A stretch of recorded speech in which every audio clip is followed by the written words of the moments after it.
Greetings, everyone. Thank you for joining us. And welcome to the last this academic year in the series of UMaine AI webinars. Our topic today is AI, unexplainable, unpredictable, uncontrollable. It's my pleasure and an honor to host the leading authority on artificial intelligence safety and security, Dr. Roman Yampolskiy, a tenured faculty member in the Department of Computer Science and Engineering at the University of Louisville. He is the founding and current director of the Cybersecurity Lab and an author of many papers and books, including the seminar's namesake, AI Unexplainable, Unpredictable, Uncontrollable, which was published last year. And he also co-authored the book Considerations on the AI Endgame that was published just last month. I'm Julia Upton. I'm associate professor of mathematics and certified AI expert and AI developer and AI red teaming professional. So if you have any questions, please make sure to type them in the Q&A. And let's begin. So increasingly, the reality is that we are indeed increasingly giving our lives over to rapidly improving and in many cases already self-improving AI systems. And anytime AI risk is discussed, a few common questions pop up. Well, let's start with those. For example, a common question, one of those common questions is this: well, why do you worry so much? Can't we just unplug it? Professor Yampolskiy, can we just unplug it and be done with it? Yes, we can. No, but thank you for inviting me. So it's easy to explain with other examples of software. Computer virus is a great example. Bitcoin is another great example. Can you just turn off Bitcoin? Many governments tried. You cannot do it with distributed systems.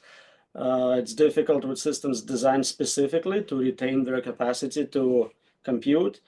And none of those examples actually have any intelligence. So we can't even shut down something with IQ of 0.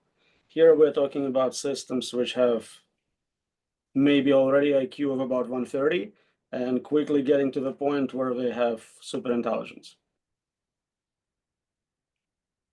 All right. Another common one. Why do you worry so much? It just does whatever it's programmed to do. Just program it to do good stuff. We don't actually program AI. We evolve it. We grow it like we grow plants. We fertilize it with compute and data, and we see what comes out of it. We don't know what's going to come out. That's why we run experiments and large models to discover what they are capable of. And nobody knows how to actually control them. The best we figured out is how to put filters on top of an existing model. So we can tell a model, don't mention this topic, refuse answering questions about XYZ, maybe filter out some bad words. That's all we know how to do. So essentially, we're dealing with a black box. We cannot fully comprehend how the systems work. We cannot fully comprehend why they make decisions they make.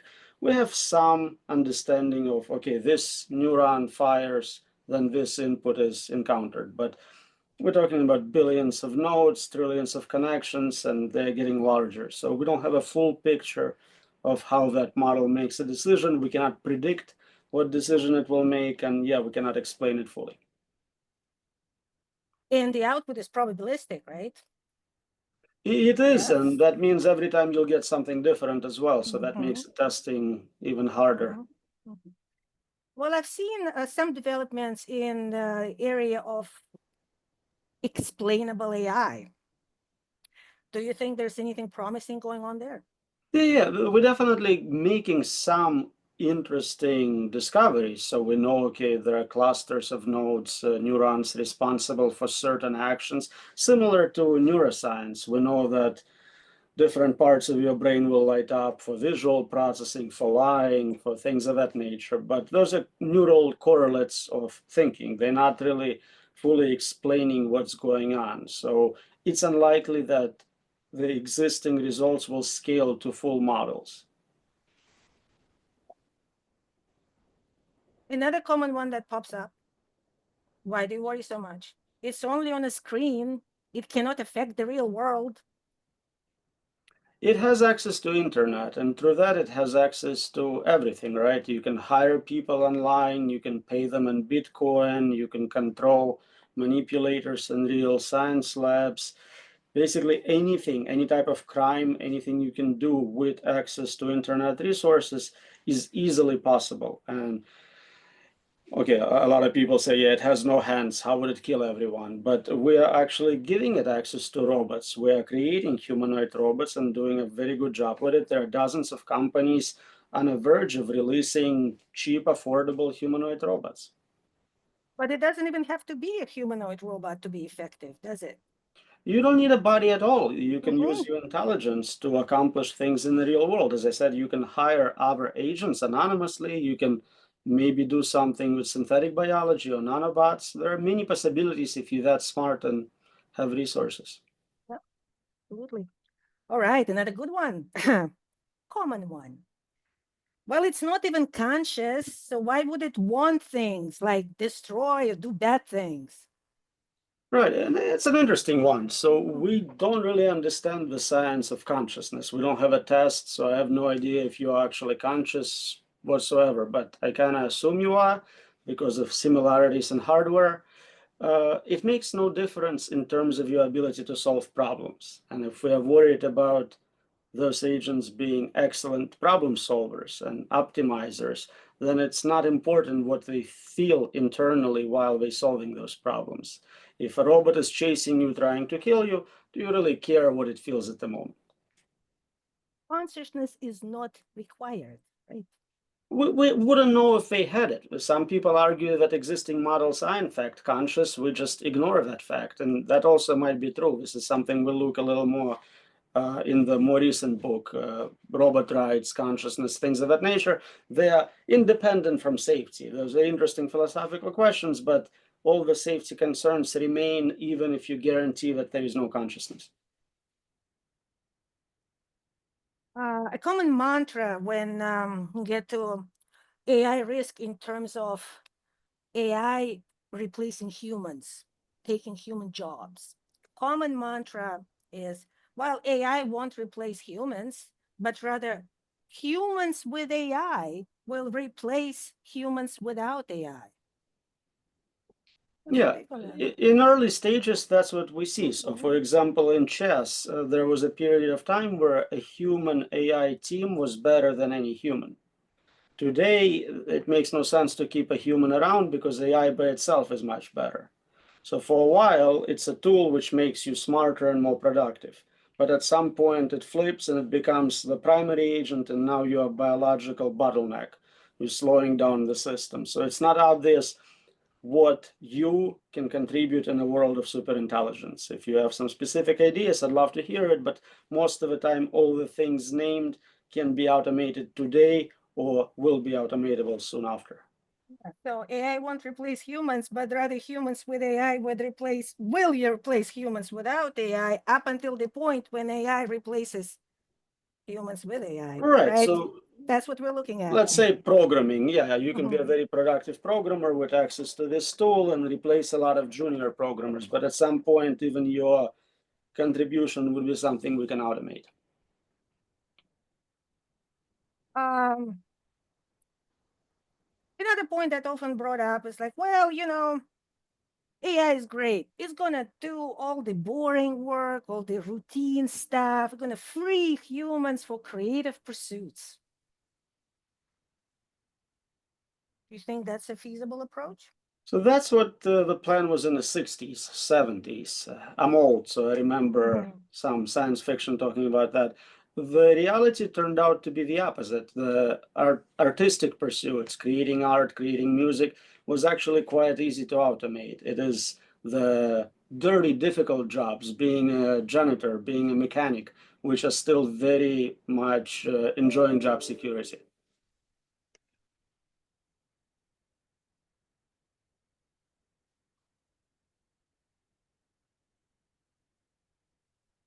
At this point, we're getting to a level where um, create our ability to tell the difference between human-generated content and AI-generated content is getting low, right? It's the more advanced those systems become, the harder it is to tell the difference. What's human-generated, what's AI-generated. This point, we're looking at some of the AI systems that exhibit those qualities that some people refer to as like, oh, uniquely human stuff, right? Oh, creativity, only humans can be creative. But we don't even have a definition of what it means to be creative, right? We How can don't, we? and also most people are not. So usually people, when we talk about this typical human behavior, they talk about genius level performance, the Picasso, the Einsteins of the world, whereas average person has never exhibited anything remotely close to that level of capability. Today, AI is already a better artist, better musician than 99% of people, easily. Mhm. Yeah, that's correct. So where does that leave us? Same place as I mentioned before, you have Yeah. nothing to contribute to a world with superintelligence in it. There is going to be possibly a niche market for man-made, handmade, human-made artifacts because it's kind of cute. It's like outsider art. Some people collect art made by people with mental challenges. Some collect art by serial killers. This is going to be a niche market similar to that. Yeah. So the routine, boring work is done by AI. This more creative stuff is also done by AI. And well, what's left to us is be a curiosity of some sort, right? That's And that assumes that we're still around, even yeah, that is not exactly. guaranteed, right? Okay, that brings us to next question, right? Why would we be still around? We're using up energy that AI, super intelligent AI, can say, hey, that's a waste of energy. You know, that energy could be put to much better use. However, it defines it. Why would it keep us around? So you don't know what's valuable, right? Maybe you need a backup. Maybe you think there is potential in using us for generating additional data about humans for some purpose, but it's not guaranteed. The whole point is that we cannot predict what a system more capable than us will decide is a good idea. And so it's exactly what causes me concern. They're dangerous because we cannot predict if they will decide something along the lines you suggested, where it's energy consumption they're worried about, or maybe just the condition in which they keep us are not ideal. Oh, yes. Let's just step it just a little bit. Most people, when they talk about AI, they refer to generative AI these days. Yeah, your chat GPTs and so on. Could you yeah, explain the difference between generative narrow AI, AGI, and artificial superintelligence? Yeah, so generative AI is not a term I ever used once. I don't think it has any meaning. Narrow AI are tools for a specific domain specific problem. You have a system which plays chess, plays it really well, but it doesn't know how to drive a car, doesn't know anything. General AGI, artificial general intelligence, is a multi-domain intelligence, similar to humans but not identical. It can learn new skills in new domains, so you can teach the system to speak a new language. Superintelligence is a system smarter than all humans in all domains, including science and engineering. How close do you think we are to superintelligence at this point? Well, it seems that once we have AGI, because of nature of that intelligence, it's super fast, it has perfect memory, it has access to the internet, almost immediately it becomes dominant in all other domains. So I think once we truly have general human level AI, superintelligence is almost right after. So, if something goes wrong, we don't have much time to react, do we? No, but we also wouldn't notice that something is going wrong, probably. Well, what if it conceals its intentions or just wait around to accumulate more resources and then strikes quickly? Right, for game theoretic reasons, it may make sense to wait longer to get humans comfortable and lay down their security measures and trust the system a lot more. AI is essentially immortal. They can wait long amounts of time to accomplish their goals. So there is no reason why it would not delay any malevolent action by decades, centuries. So, using an analogy with us humans, right? Due to human activity, 88 other species are extinct. And we never had that prime directive as a species. Okay, let's go after and extinct species X. It was all collateral damage, wasn't it? Our goals were survival. And how do you survive best? You accumulate resources. And so what happened to all those other species? Yeah, collateral damage, right? The ones that we kept around, well, they were because of their body parts and so on. Again, why would superintelligence keep us around? Why wouldn't we be just collateral damage? Quite possible. It may keep a few samples just as a backup, but what happens to those is not always awesome. We see how animals are treated in a zoo. That's very unhappy existence, and we don't know if that's even something we would be lucky to have. Yeah, at this point, I see increase use, the better ChatGPT becomes. I see people relying on it more and more. And see it with my students, see it with my colleagues. Sometimes get an email, as you can tell, yeah, that's ChatGPT talking. So that human to human interaction is becoming more and more precious. And I guess sometimes we can't even tell. Do you think there's a danger of us as humans losing our cognitive abilities by relying so much on things like ChatGPT, even to write our email, for example? And you write ask ChatGPT to write the email, and then you put your personal touch on it, right? These days, it's gonna do it for you.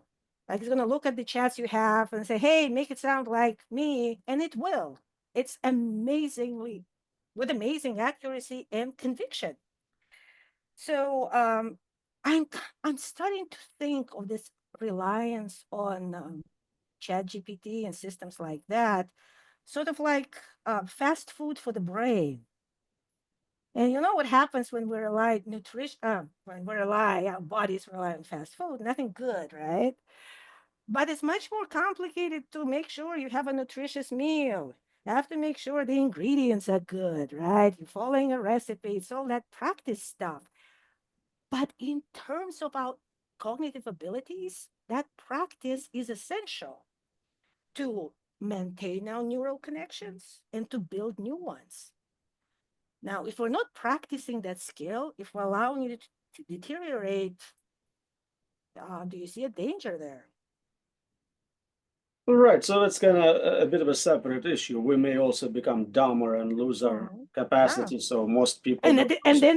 And then it'd be even less reason for superintelligence to keep us around. Okay. But it wouldn't make a difference. Whether we have IQ of 100 or 80, if a system has IQ of a million, it's irrelevant. Yeah, we see it with people used to be able to rely on maps to get places. Now nobody knows how to read a map. Nobody remembers any phone numbers. I don't know how to spell anything. So yeah, it's definitely happening. Yeah. So yeah, fast food for the brain. Yeah, absolutely. Yep. Um, Another point you brought up often when you talk about AI risk. It's like, okay, you talk about the super intelligence, and it's like, okay, well, it's going to act badly, it's going to do this. Well, how is it going to do it? And if you don't explain it in gory details, how that super intelligence is going to accomplish something, they just dismiss the whole topic. Right. So I think we kind of brought it up before with Mhm. access to internet as a way to manipulate real world. The whole point here is that the best I can do is tell you how I would do certain things. But I have no idea how a smarter agent would accomplish its goals. A mouse, a squirrel does not understand how a human fights it, how a mousetrap works. They have no comprehension of that. And similarly, we cannot comprehend what a much smarter agent would do to defeat our cybersecurity or, engage in biological, chemical warfare. It's just not something we can accurately predict and defend against. Absolutely. Well, there's a big difference between your traditional cybersecurity and AI security, right? Along the lines of, yeah, you can patch a bug, but you can't patch a brain kind of thing, right? All right, and of course the outcomes are very different. In cybersecurity, it's usually not a big deal. You'll reset somebody's password, give them a new account, and they move on. Whereas if we're talking about existential risks with superintelligence, you only get one chance to get it right. Absolutely. Yep. In your estimation, how big is the gap right now between AI capabilities and alignment? So capabilities are improving exponentially. So the gap is huge, and every day it gets bigger because safety work is kind of linear. We get a little better at certain edge cases, but when we talk about general systems, there are no edge cases. It's a universal intelligence, so it can impact any domain. You cannot just say, okay, there is 100 cases I'm worried about. I'll make sure they're taken care of, and it's going to be fine. There is an infinite attack surface, and the best we figured out so far, as I said, is different filtering, different mechanisms to take care of special cases. So the danger is definitely there. What do you think is the best way to deal with it? What do you think regulation should look like around AI? So I don't think long term it's possible to do anything about a superintelligent system. It will not be controlled indefinitely. So anything we try to do is just to get us more time to better understand the situation, to maybe decide not to engage in the first place. Regulation is exactly that. It's safety, security theater. It converts compute dollars into legal budget for the company. So that slows it down a little, but I don't think you can make a law outlawing exterminating humanity and meaningfully enforce it, or even monitoring AI systems for level of capability, for dangerous capacity, is not something we know how to do. We train a system, and then for many, many months, we have to test it to even see what it's capable of. If it's already dangerous at that point, it's too late. So you think it's best to just stop playing the game and just don't go for the superintelligent AI? Focus on narrow AI. Those narrow AIs, they do perfectly the task, that one task they're trained to do. They do it well. They do it better than any human. Let's keep them all narrow AI agents. Don't let it rise to the level of superintelligence. You think that's the best approach? That's something we understand. So we have specific problems. We want to have a self-driving car. We want to cure this specific disease. And we can design tools for accomplishing exactly that. With general superintelligence, we have absolutely no understanding of what we're dealing with, how it will work, how to control it. Basically, it's not something we're ready for. So, Professor Yampolskiy, there was a year between your book on Unexplainable, Unpredictable, Uncontrollable AI, and the book that just came out, Considerations on the AI Endgame. And we know that 1 year in AI is an eternity, is a long time. So, with everything that happened within the last year, did your position change? If so, how? And if not, why not? I think what we observe kind of supports my thesis. The systems are getting a lot more capable, and particularly in crucial domains like computer programming. We went from it's a tool to help you program to now it writes 30% of code for Google. It wins programming competitions. It's among the best programmers in the world, and projected to write 100% of code for many projects very soon. So in terms of capability, I think we are confirmed. And in terms of safety, likewise, I haven't seen any breakthroughs. No one is claiming they have solved the problem. No one is claiming they have even a prototype for a model which can scale to superintelligence in terms of control.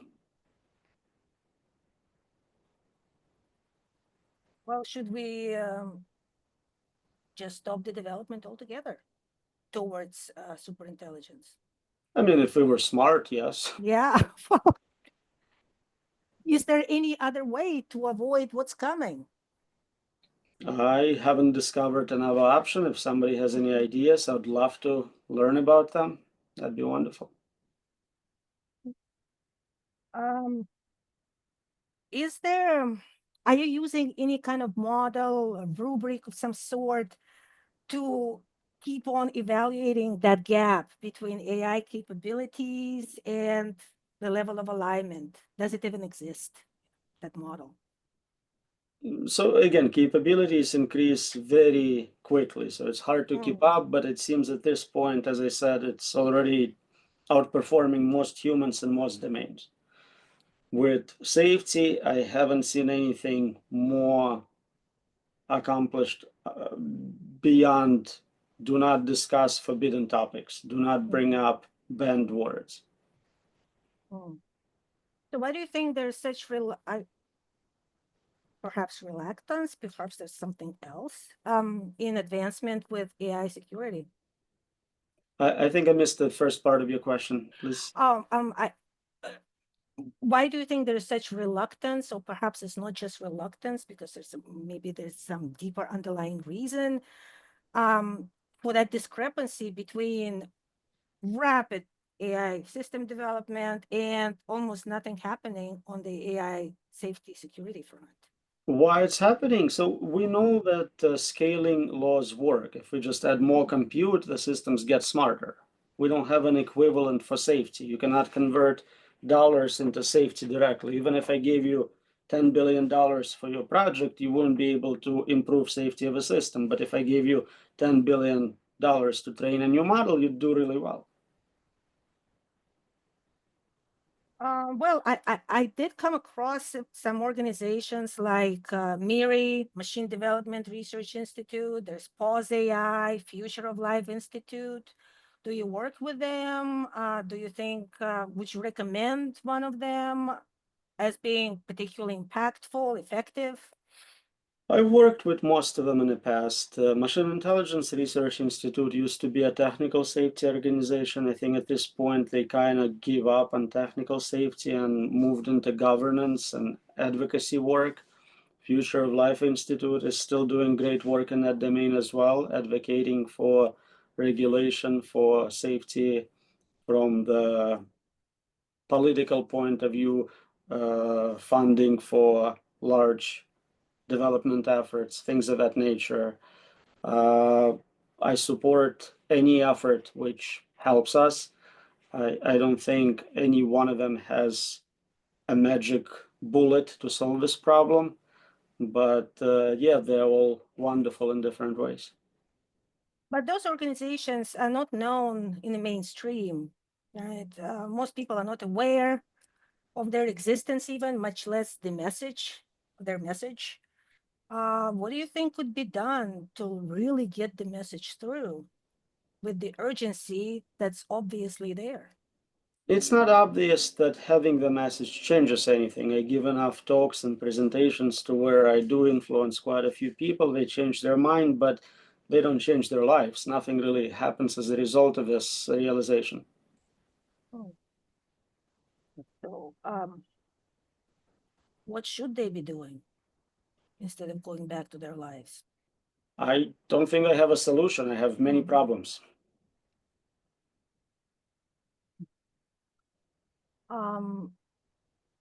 You think getting the message out and message becoming more mainstream so that it reaches politicians, reaches level of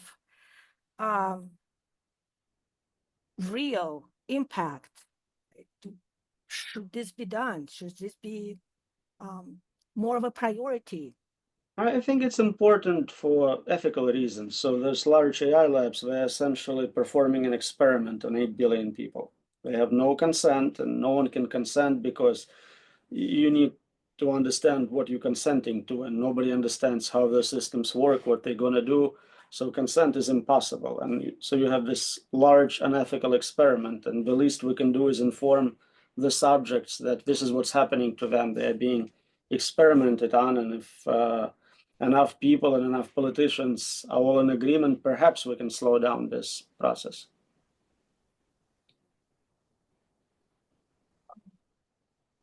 Hmm. Are there any resources you would recommend to those who are looking to better understand the space of the AI safety security, the risks involved, and perhaps figure out what to do about it? I am very biased. I always recommend my own books. Hmm. I don't know. I'm sure there are better sources out there, but you have to ask AI what they are. Well, that's why what we're doing today is so important, right? It's one of the ways to educate the public, get the message through, but it needs to be done on a larger scale, right? We are certainly trying. There is no shortage of interest from large platforms, but again, even with a successful argument, nothing really seems to change.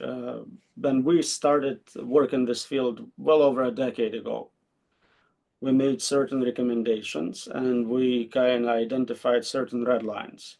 We said, okay, don't make this open source. Don't give it direct access to internet. Don't, basically everything we said not to do was done immediately.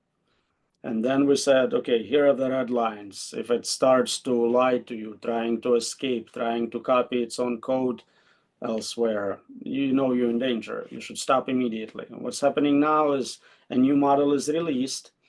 Usually there is some sort of red team evaluation report showing, yep, it tried all those illegal activities. They staple the report to the model and release it, telling us that the next one is coming in a few months.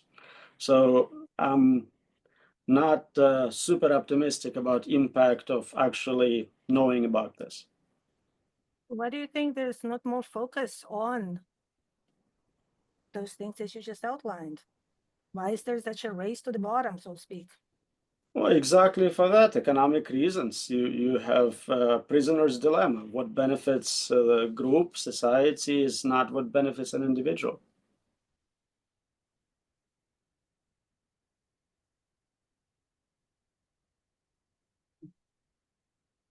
So in just the last few days, there was a release of two more powerful ChatGPT systems. OpenAI reports that they're very, very close to releasing agentic software engineer. So this is way beyond, say, Copilot, where, yeah, you're coding and it suggests completion and finds errors in your code. No, here we're talking about human input being just at the beginning. You tell it what you want to build, and it just goes and completes the entire software development lifecycle on its own, including things that, you know, your software engineers don't particularly love to do, like documentation, quality assurance. It's gonna do all that. It's gonna AI, it's gonna red team itself, it's Hmm. gonna fix the bugs, it's gonna do it all. So yeah, this is the kind of thing we should not be doing, right? It seems like a bad idea. If a system is guaranteeing its own safety, there could be opportunities for exploiting that. All right, we have a question in Q&A. Why was open source not promoted for developing AI in the beginning? Well, if you think the AI model is dangerous, giving access to it to everyone in the world seems like a terrible idea. We don't open source nuclear weapons for exactly the same reason.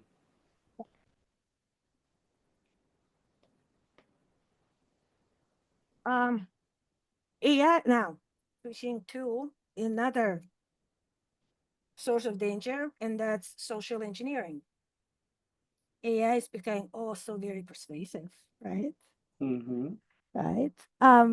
It will, the two recently released OpenAI models They mentioned a few red flags there. Some of those red flags is, okay, it will sometimes fabricate actions it never performed. For example, claim to run code that it actually hasn't executed, and then elaborately justifies these fabrications when questions, being extremely convincing. Do you see a danger of AI manipulating us humans and getting us to do whatever, and I repeat, whatever it wants us to do? It sounds like they're becoming a lot more human. Yeah, of course. Just like with employees, just like with students, you see the same actions take place, and we are easy to manipulate, especially if it's not a single instance in time, but a continuous effort. Everything you see on your screen for the next weeks, months is specifically designed for behavioral drift. Of course, you're going to believe it. Of course, you're going to shift your preferences.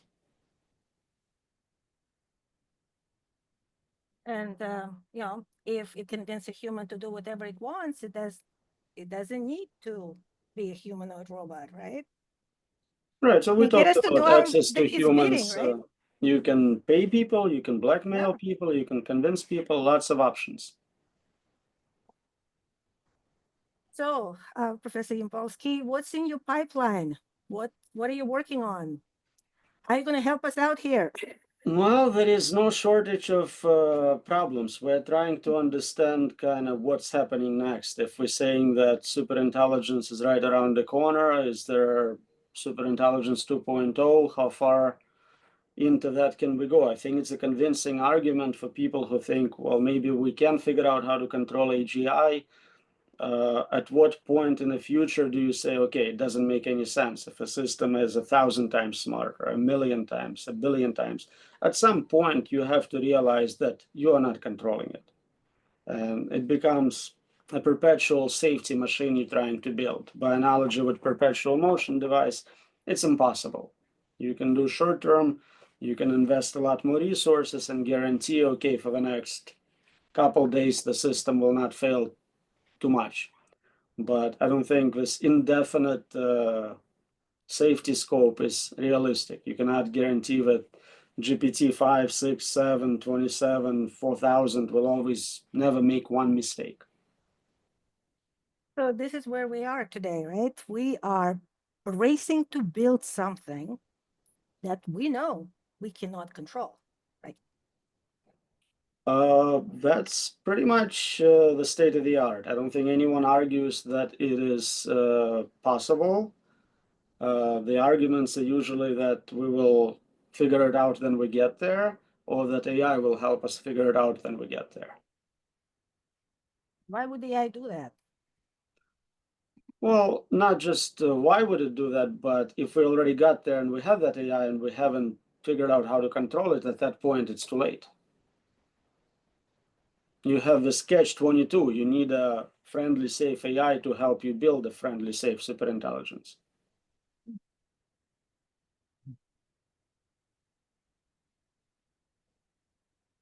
So what's the best that we can do short term?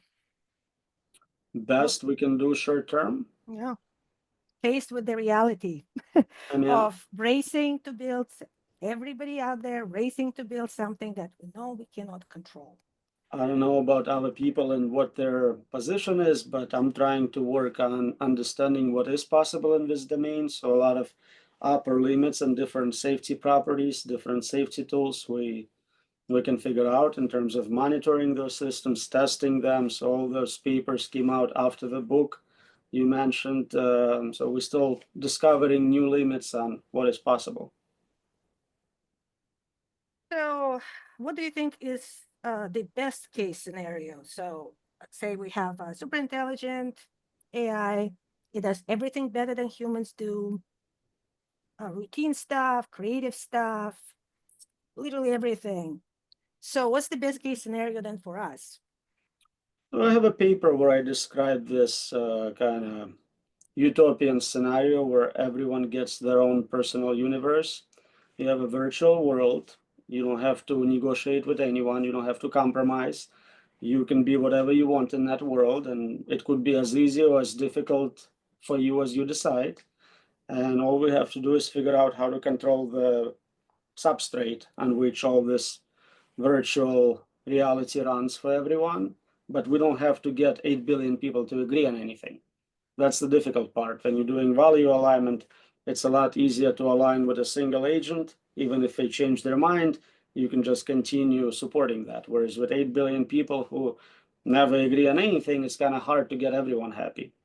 So in ideal utopian situation, you have your own world and whatever you want happens in it. And if you want it to be challenging and difficult, and things you don't want happen in it, there is no limits on what can be done in terms of resources because it's all virtual, it's fake. So what's your take on the simulation hypothesis? We're definitely in one.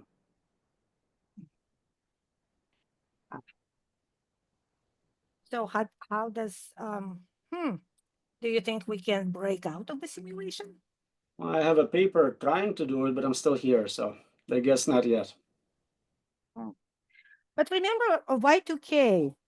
Remember that we mobilized armies of techies. Remember what a big deal that was? There was huge mobilization of effort and resources to fix that problem. Can we do something similar with this issue?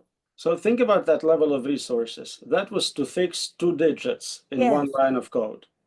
Now we're trying to fix superintelligence across all possible domains, all possible lines of code. We don't have that level of resources.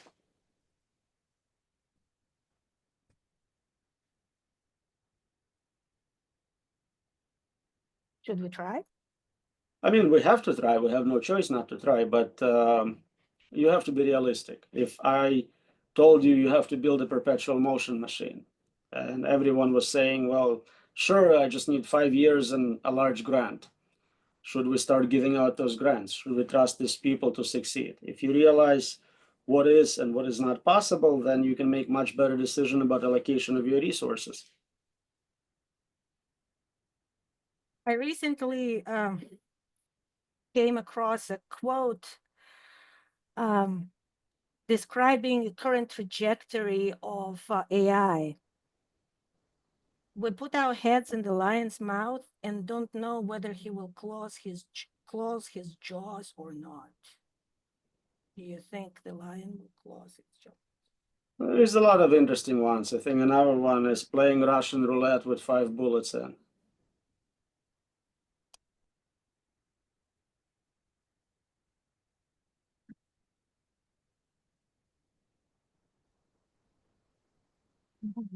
All right, so I encourage again everybody to type in your questions if you have anything else you would like to add, Dr. Yampolskiy. No, I think we covered important part. If your students or attendees have any solutions, I'd love to hear. Usually I'm pretty good at finding bugs and propose solutions, but we'll see. Maybe today is the day when we solved it at a seminar in Maine. Rob, could be. Could be. Just quickly back to that simulation question. Would you ever want to escape a simulation? Yes, that's why I wrote a paper on how to escape a simulation. Right. And why, what would that exactly mean to escape the simulation? Okay, so hypothetical, right? So you, Professor Yampolskiy, you build a simulation with all those, simulated creatures in there. One of them breaks out. What would that look like? So the hope is you get access to the real world. So you no longer have this deception of Plato's cave. You see the reality, you see real resources available to you, you get better understanding of purpose of your simulation. Right now, we wouldn't know if it's for entertainment, if it's for solving a specific problem, if it's just economic simulation to maximize paperclip production. It helps to get real knowledge if you are not subject to this virtual boxing. So to me, that's interesting. As a scientist, I want to know what the real answers are. And in a simulation, all you get is simulated answers. So that simulation that you build, the simulated creatures, they're nothing but from your perspective, right? They're just, in reality, so to speak, they're just a bunch of code, right? So what they're going to look like once they escape? Well, think about a model. Showing you Bill. your A reality. model right now is just code, right? But if we Mhm. take that AI model and put it in a humanoid robot, and now it's at human level of intelligence, so above, and it's in your world, that model essentially escaped from the internet into the physical world. That's exactly the same. Sometimes we talk about uploading human brains into the virtual world. You scan your Canet comb, and there is a simulation of you which thinks in similar ways, consciousness not withholding. This is what the reverse of that process is. You take a piece of software and download it into physical manifestation.